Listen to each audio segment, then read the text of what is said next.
thing to do is to hate the United States government, and certainly not trust it, even if you don't hate it. Not on the basis of its failure to clean up the environment, not on its basis of its failure to regulate Wall Street, but on the basis of some moral litmus tests. Say, for instance, today, gay rights, gay marriage, back in the day when I was an activist, the anti-abortion movement, et cetera, the wide tent that encompasses all the so-called family values.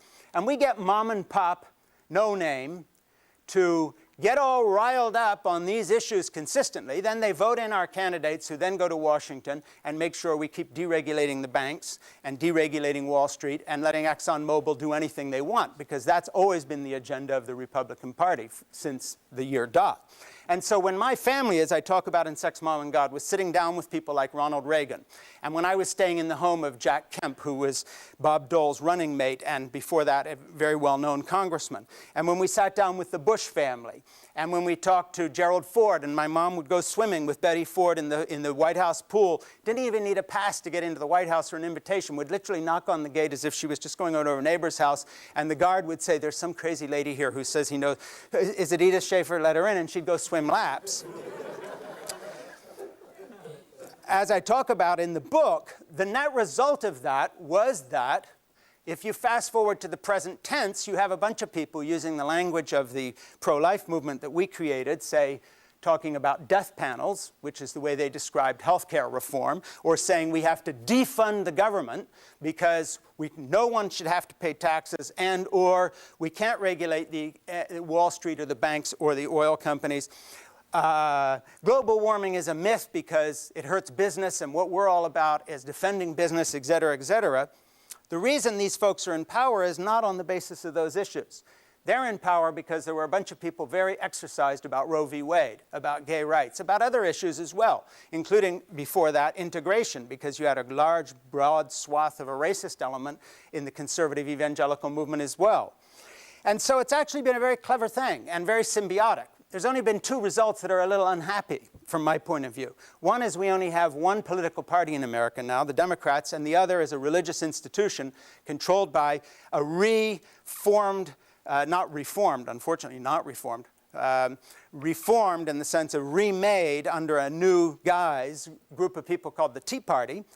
Polls show that 60% of the members of the Tea Party are the same old evangelical religious right that always have been around. All the polls show that. I don't think that's disputed. With their energy, we now have people in Congress, for instance, who before, in my day, would have been out agitators like me, crazy people like me on the fringe. But now they're actually in government making sure we can't even reauthorize our debt. And no business as usual can be carried on because this ethic of we don't like the US government because it fails the moral litmus test has now been carried forward to even the business of government that no one before even questioned. Like, for instance, debt limit issues and this kind of thing. I'm not talking about the debt. I mean that whole reauthorization thing that took place a while back. And so I have seen in my short lifetime, having been involved with the beginning of this on an idealistic basis that gradually changed, as I talk about in Sex, Mom, and God, Crazy for God, and Patience with God, tell this whole story, to a point where we now have a political party controlled by not only a fringe element, but what used to be the kind of people who only showed up for primaries, but who didn't control the party because there were wiser heads, people like my old good friend and moderate Republican, who once, by the way, congratulated me for getting out of the religious right, my good old buddy Jack Kemp, or even some of the old movers and shakers like Henry Hyde, who was so fiery against abortion, but nevertheless was, believe it or not, he was sane too. And so were people like my dad's good friend William F. Buckley, who started the National Review. You could disagree with his politics like his good friend Gore Vidal did, a gay New York writer who would have been completely different on all the issues, but after they were on firing line numerous times when Buckley would interview him, they'd all go off and have a drink together.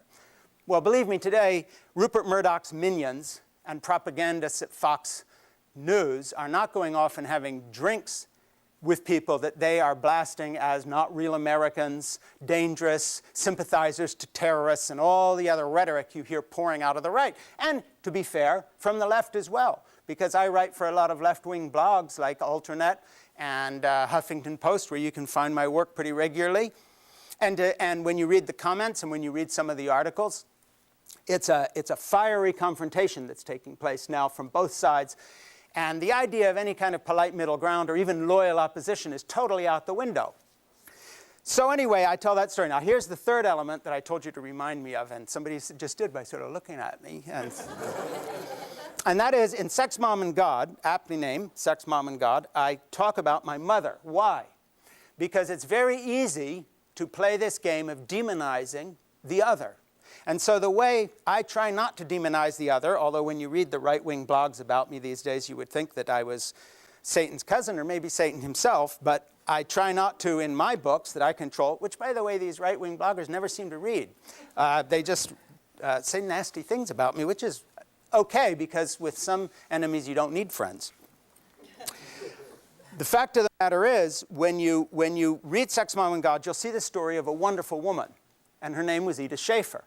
And Edith Shaeffer's views, if you had talked to her and said, write down a list of what you believe, it would be a kind of a litmus test of fundamentalist beliefs about Scripture, about theology, about all these issues.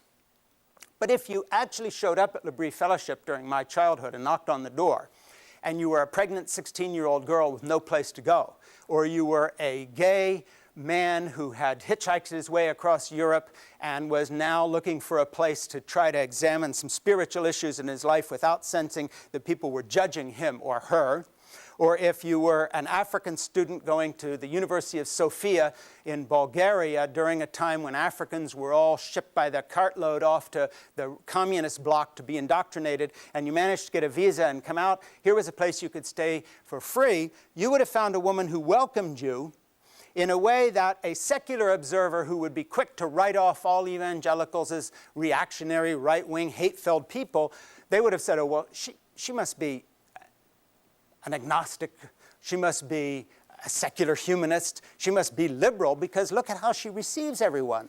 Look at the way she cares for everybody without judgment. Look how it isn't a sort of a smarmy pietism where she talks about hating the sin but loving the sinner. None of this nonsense.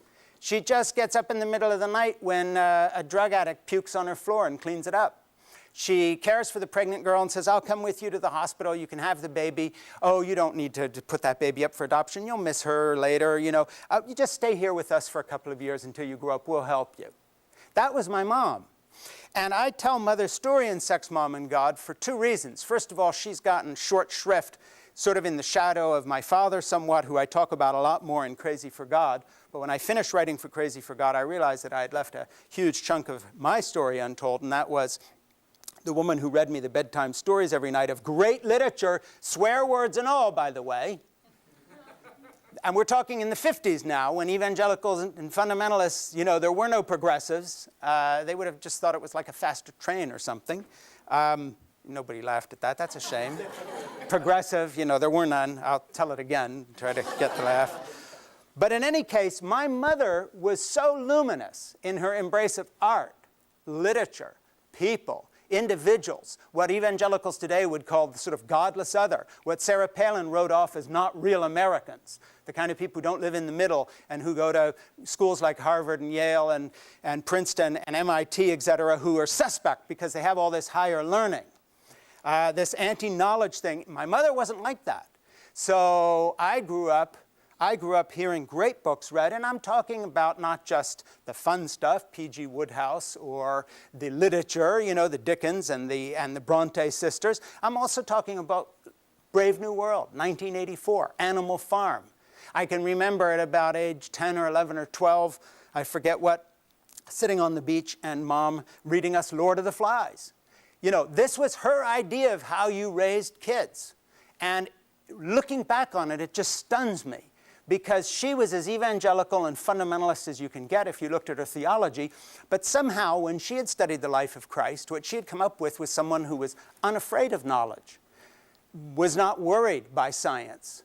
It's not an accident that my father wrote a book called Pollution and the Death of Man in the early 70s, when no one was talking about pollution and the death of man except a few professional ecologists. He would be horrified by the religious right today that has written off global warming as a myth because it doesn't serve the interests of ExxonMobil and doesn't serve the interests of the Koch brothers. Dad would have despised these people. And I can prove it, because he was writing these books before anybody else was on this. And so one of the things I do in Sex, Mom, and God is tenderly, I hope, pay tribute to a wonderful woman who, the way I will put it, is like this. It may be a little bit of a disconnect for you. She was a better person than her theology, and she was blessedly hypocritical, because she really lived a double standard. Thank God that she followed her instinct and her heart instead of what she officially believed. And so as I got older, I heard less and less about this official belief. One of the funny things I put in an author's note at the beginning of Sex, Mom, and God is I get a lot of different irate email from people. And one of the consistent themes is, oh, A, my father must be rolling over in his grave. I don't think he is. I saw him buried. He was pretty tightly packed. I doubt he's rolling over. Anyway, if they're Christians, they're supposed to believe he's in heaven, so that's odd. But secondly, they say, oh, this must just be killing your mother. Well, actually, Christmas, before this book was published, I went over to Switzerland, where she now lives at age 96, and she has short-term memory loss, but all her marbles, if you ask her about the compound where she was born as a missionary child in China, she'll describe it all to you vividly. And I actually told her everything that I was going to do in the book, and we talked about it over a 10-day period, and she kept saying, you know, go ahead, tell them anything. I never did care what people think. Oh, you know, it doesn't matter what stupid people think. I just hope you have a good editor, she keeps telling me, because, you know, whatever. I actually talk about in the book here, in the author note, something that I'll read to you that you'll find amusing on that. Mom isn't some people. I once got a letter from one of my mother's followers telling me that, having just read my novel Portofino, a work of humor where the mother character, Elsa Becker, is like my mother in some ways, she was sure it would kill your mother because of the hatred for Jesus that drips from your satanic pen. It's just a work of humor about a little boy in Italy, okay? So that's quite a jump. Coincidentally, that fan letter, received in the early 1990s before I was using email, arrived in the same post delivery as a note from Mom asking me for another dozen signed hardcover copies of that book so that my mother could send them out to her friends. Mom's follower had signed her letter, "Repent." My mother signed her note, "I'm so proud of you." Attempting to, and it really was in the same post, you just have to take that on, you know, believe it or not, but it was. Attempting to unravel the mystery of how my mother managed to have attracted such fans, and who she really was and is, a life-embracing free spirit, nagged me into writing this book. So that kind of is the third thread. And in Sex, Mom, and God, and in Crazy for God, and in Patience with God, the story I'm telling is actually one of renewed faith.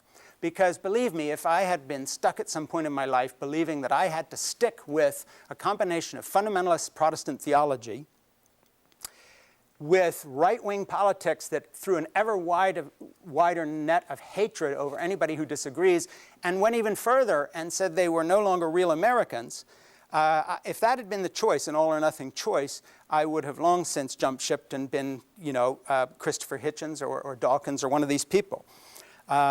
But fortunately, there are alternatives. And we happen to be in an Orthodox church, and one of them for me is to participate in liturgical worship every Sunday as an Orthodox Christian, where my meeting point with God is not a clever sermon or a fiery political harangue, but a liturgical form of worship that allows me to not feel that I'm in the presence only of a man-made enterprise, but actually through the mystery and through the beauty and through the compassion of the community that I'm fortunate enough to be in, my local Orthodox church, actually feel that some of this may actually be true. And so in the book, I describe myself sometimes as an agnostic, and on certain days of doubt as an atheist, and on other days as a believer. But what I don't ever do is write off the search and the quest for an authentic spirituality that I happen to find within the Orthodox Church. Other people happen to find other places. And the reason I don't is because I had the witness of this great woman, Edith Shaeffer, who showed me that however it comes packaged, whether it's labeled evangelical or Orthodox or this or that or right-wing or left-wing,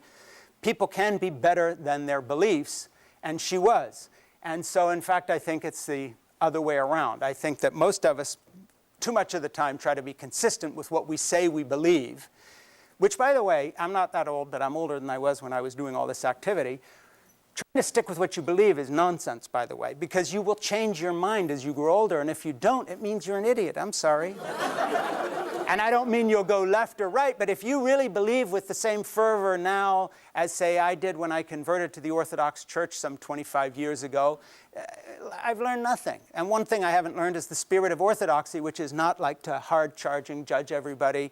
We're right, I've found the truth. You know, the basic Orthodox prayer is, forgive me, the chief of all sinners, which doesn't exactly put you in the driver's seat to condemn other people as being un-American because they didn't vote for the right person.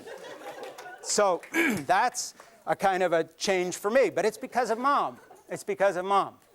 And so I learned tolerance from her example. And so I just want to conclude before we go to questions and say that for me, the journey has been out of a certain type of politics, and I won't even say into another kind of politics, because again, I changed my mind and I reserve the right to.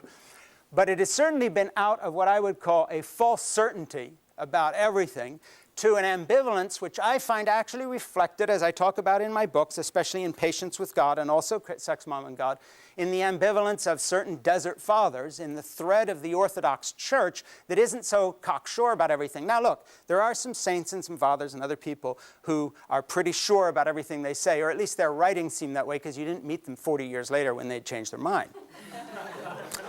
I know, because people quote my own books back to me, and I say, well, you know, some idiot wrote this. I'm sorry that idiot possessed this same body.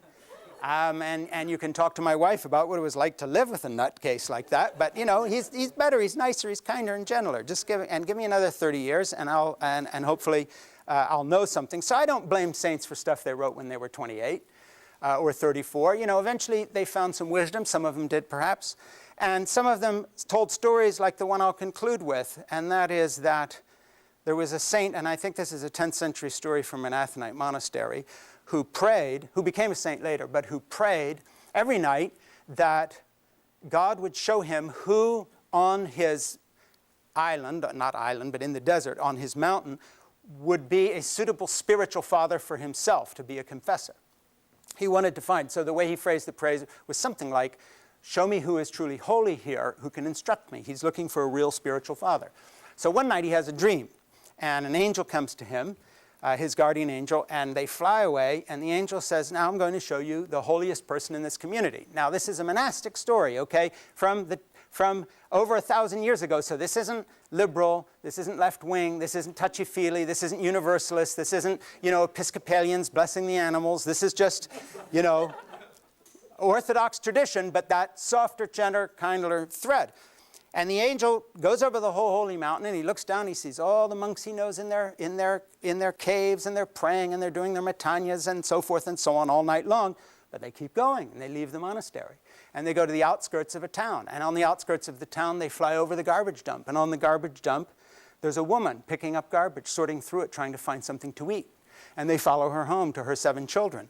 And the monk is shocked, because now they're in the Muslim part of town. And it's the wrong part of town.